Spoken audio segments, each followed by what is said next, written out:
Alright everyone, today I'll be going through my round 14 AFL tips and predictions. I got a total of 4 last week, so it was a pretty tough round to tip with quite a few upsets getting correct. You can see a whole heap of greys, and that's because I forgot to click submit, which I don't know why I keep doing. I really got to stop doing that because it's obviously costing me spots in my tipping comp. But since I tipped all the home teams last week, the 4 away teams that I got right technically counted anyway, so it would have been 4 regardless, which is quite ironic. So if you do want to know what sides I tipped, just look at the left of the screen. All the sides on the left, the home sides, I did tip. So I got the Adelaide game wrong as Richmond won.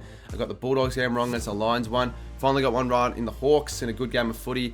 North got their first win, so another incorrect tip. I backed in the Saints, which was good. The Swans I got correct. The Bombers probably could have won that game, to be honest, but I didn't get that one right. And then Collingwood were just way too strong for Melbourne in the King's birthday clash. For my big calls, last week I needed to get 3 correct in the 8 games. And the first one correct was West Coast and North Melbourne. I said that North Melbourne would concede less than 100 for the first time this season, and they conceded 65. So it may have been due to the fact that West Coast did have pretty poor accuracy, especially in that first 3 quarters. And unfortunately, the only other one I got correct was in the Collingwood v Melbourne game. When it was already too late, I said that the D's would score 10 or less goals. And I think they only recorded 6 goals in that game. With just the 2 games unfortunately correct, it was again AFL Goat HQ that got the most likes with 129. And this was to stream at a public place, for example, a fast food place with a dress on, with 129 likes. Again, another AFL Goat HQ punishment, which I have to be streaming somewhere randomly with a dress this time. However, he will be joining me for this. When will I do it? I've got no idea. But remember, I do have to do all of them by October 31st, otherwise a 100-hour stream's happening. Now, Swan Hunter was the winner last week of the mid-season prize, which means I'll be definitely getting back to him as soon as I can, hopefully either today or tomorrow. He did only a 3 in round 13, but it was a pretty difficult round, so I'd be surprised if anyone got a total score of more than 7 or 8. A couple of people used their Joker, which I think is a bit of a waste, but Noah ends up with the most points with 10. 3 people ended up getting a 7, so almost an 8 in a tough round of tipping. Remember, only the 8 games this round. Cod Machine, King Josh, It's Twitch on Kids. And scrolling down, there weren't many that got more than that either. Like, only 41 people got either a 6 or more. So tough round to tip for a lot of people, as you can tell with the scores. The leader of the comp is still Swan Hunter, but SJ Fields is also climbing with a 95. And if you have been following these tipping videos every single week, but haven't yet felt the need to hit the subscribe button, it'd be great if we can have you on the channel as we continue to tick along with the subscriber count. And over 50% of you guys as well watching haven't even hit the subscribe button. So it's not really hard. It only takes 1 click. It'd be great if you can get it done now as we head past the midway point of the season. For the first time this year, we've got the first game on the Friday, and it's between Brisbane and St Kilda. A bit of a weird one, honestly. St Kilda, I wouldn't expect or deserve a Friday night game with the way they've been sort of going about it this season. And the Brisbane Lions as well. Well, they're starting to find them some form in a game that I think will be a bit of a danger one for the Saints. They'll be streaming it, so definitely stay tuned for the channel for another live reaction. Hopefully 2 live reaction wins in a row. But against Brisbane, it's going to be tough, especially with their win against the Dogs last week. A bit of a surprising result, more because of the margin. Comprehensive win. They kicked 10 of 12 goals from the end of the first quarter to the end of the second quarter, basically. And that is what put the game away after halftime. It was all catch-up footy for the Dogs. Hipwood kicked 6 goals. Danaher was pretty good with 2, giving off quite a few.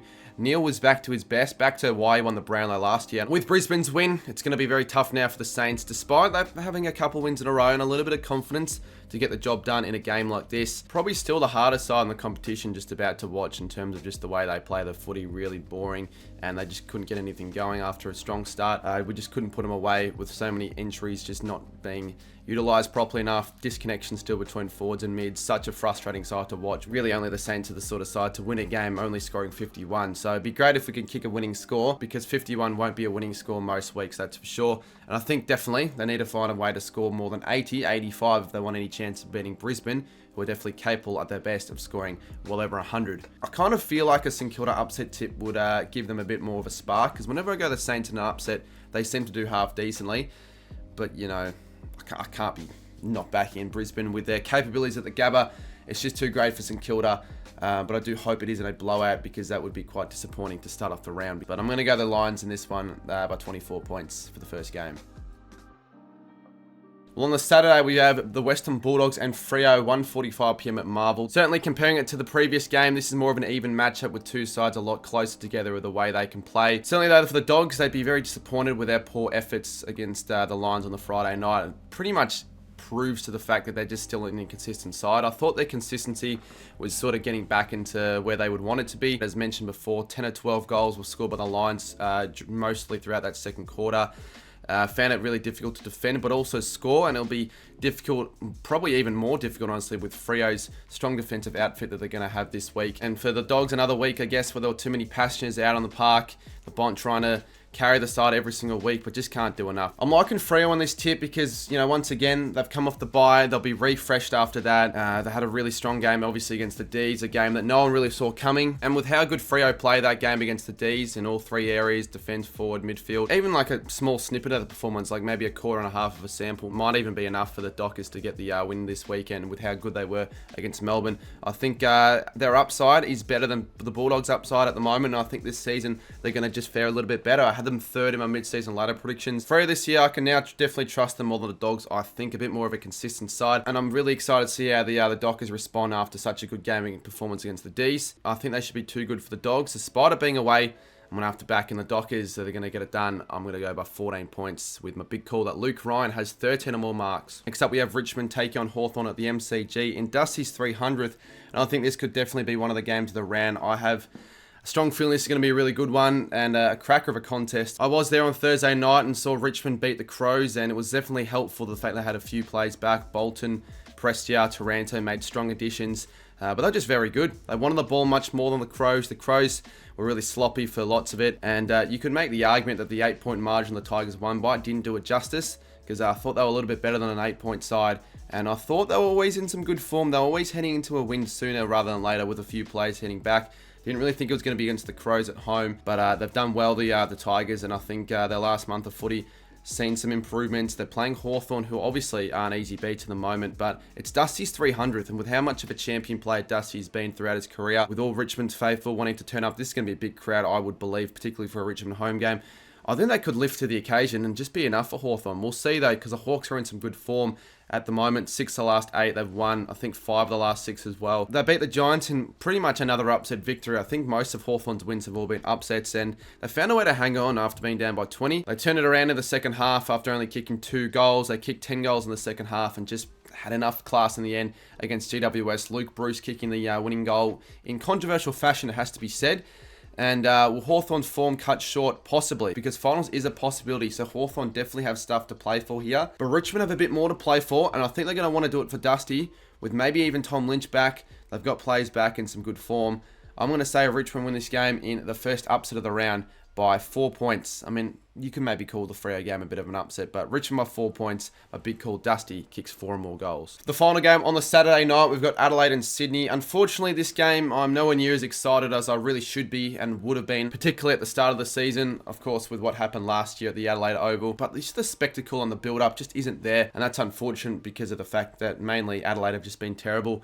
Last week, as I said before, was at the Adelaide v Richmond game, and you could just tell they weren't really switched on from the start. And I think after Richmond got out to a 20-point lead, maybe more when they kicked 5 in a row in that third, you could just tell they just weren't going to be able to climb that mountain. They just didn't have the X factor, the skill, the talent, and there are now heaps of question marks now on not just their coaching. Definitely Matthew Nicks is under a lot of pressure, but their drafting, with a lot of underperforming players that they've selected high in the draft over the last 5 years, just not doing enough week in, week out. Now, watching the game, they just couldn't get enough going forward. Unfortunately, they didn't really have any strong targets that actually wanted to do enough to win in the game. Skill errors were bad, turnovers were bad. It was just a mess of a game for the Crows, and their season is now 100% done, if it wasn't already, and especially now put to bed after losing to a Richmond side who only had 1 win previously. Sydney have the form that is basically opposite of what Adelaide's is right now. They're a lock for the top 4 right now. They're probably going to finish minor premiers. They're well and truly the best side in the competition with a comprehensive differential, honestly, with percentage and everything else apart from the rest of the comp. They've got a 148.8 percentage and are 11-1 outright, first on the ladder by 2 games. With their strong form so far this season, it seemed to be possibly over in the first quarter and a half when I was watching that game against the Cats with Chris. But after a 6-0 halfway through the second quarter, the Swans then kicked 17 goals and witnessed a 66-point turnaround. That is it. It was just completely a switch around after that, and they never looked back, honestly. Grundy, Heaney and Marty, Papley all lifted. Papley really providing the talent and X factor, kicking 2 goals from outside 50 late in that third. And once they got going, they didn't look back. There will be a game this year for sure, and I think it's coming sooner and sooner with the Swans continuing to get wins. They decided we'll just get on top of Sydney in, but it won't be Adelaide with how they've been going, which is quite alarming considering at the end of last year, they were a side that were basically unlosable at home. 7% of backing them in. I won't be part of that 7%. We'll say the Swans get it done by 25 points, and I think they'll kick 6 or more consecutive goals from a big call. On the Sunday, we have North Melbourne and Collingwood. I was there for the King's birthday game. I was supporting the Pies, had the Pie scarf, and I guess after the game, I just misplaced it. I spent 10 minutes trying to look for it, have no idea where it is, so I guess we're on the board of the North Melbourne bandwagon for this game. We'll be wearing their scarf, but it was good to see North Melbourne pick up their first win, to be fair. A win that I didn't think was going to happen this week. People were saying if it wasn't this week, it wouldn't happen at all. But now that they've got one, they might actually get a few more. I think they will get a couple more wins because it's rare for sides to only just get the 1 win in a season, let alone 0. They did manage to improve a lot on the defence as well, which was a key area that they really needed to just improve on, because if they can stop other sides from scoring as much, it'd give them a better chance of winning themselves. And West Coast scored only 64. To be fair, them scoring 2 goals, 15 probably helped their causes. And then after, in that last quarter, when they had 5 goals in a row, the Eagles, I think they were in front at one stage, I was like, that might be it. I think West Coast, with their home fans and all their surge and momentum, they're going to get the job done. But credit for holding on, and credit to LDU for having a really outstanding impact for North Melbourne. I think 39 disposals, maybe a goal. He was very good and solid in their first win for North. And normally when sides get their first win, they have the confidence for the next few weeks. They've got Collingwood, and I think Collingwood are just way too strong for North Melbourne. It was actually enjoyable seeing the Pies rip apart the Ds because I was at the game. I wanted them to win for some reason, and you could just tell from the first few minutes of the game, Collingwood were just on a little bit more than the Ds. They were a little bit more switched on. They were just much more efficient with the footy, going inside 50, finding better targets, kicking more goals. Melbourne were the side that had probably more control at times in the first half, but just failed to convert. I thought Collingwood were good without being great, and now I think they're probably the 3rd or 4th best side in the competition behind Sydney, Carlton, and probably the 3rd best, if I'm going to be honest. So for my tip, 1% of going North Melbourne. It's at Marvel, but we have to tip the Pies here. I think the Pies will get it done. They'll be too strong. 35-point win. I actually reckon, though, for my big call, North Melbourne lead at half-time. It's just something about their first win. They'll have belief in the first half of next game, but Collingwood after the half-time will be switched on and win the game. Alrighty, last up we have the Giants and Port Adelaide at the NG Stadium in Sydney. The Giants are in a bit of a weird one at the moment. Their position on the ladder, they're 8th. They've lost 5 of the last 7 after starting 5-0. They're still good enough, I think, to be contenders for the flag this season, but their top 4 hopes right now, it'd be safe to say they're starting to slip away a little bit. Something isn't right either, I don't think, with the Giants' ability to defend after being such a strong side of that in the first few weeks and at the end of last year.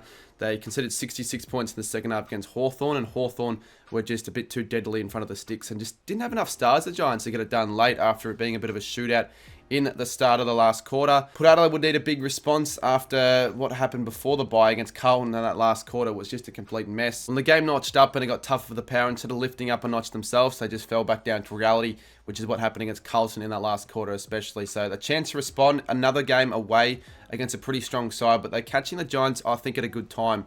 Because right now the Giants are a little bit vulnerable. The Power as well would be in a bit of trouble if they lose this, because they could drop to as low as 7th after the end of the round and would be right back in the pack. So a game I think both sides would really want to win. A game that I think I'll be streaming. In fact, I don't think I've mentioned this, but probably the 2 Sunday games most likely will be the games I'll be doing this week. Both sides definitely an important win for them, but I think the Giants would just want to win this one a little bit more. They're below the Power. They're at home. The form's probably been a little bit poorer as well, so I think they need this win a little bit more. I think it'll be high scoring, back and forth, but the Giants by 12 points with my big call. Jesse Hogan kicks 5 more goals. Alrighty, so another round of tipping done and dusted. Round 14, the shortest round of the entire season. So we have Brisbane, Western Bulldogs, Richmond, Sydney, Collingwood and the Giants. We'll also remember to submit the tips. Remember to leave your punishments down below, as always, as we do every week, and review them for this week. I don't think I've mentioned it, but since the bye round's only going to be requiring the 2 punishments, the next video should be the Div 12 Rezzies vlog in maybe a couple days, sometime throughout the week, because I want to spend a bit more time on it. But yeah, thank you everyone for watching, and we'll see you soon in the next one.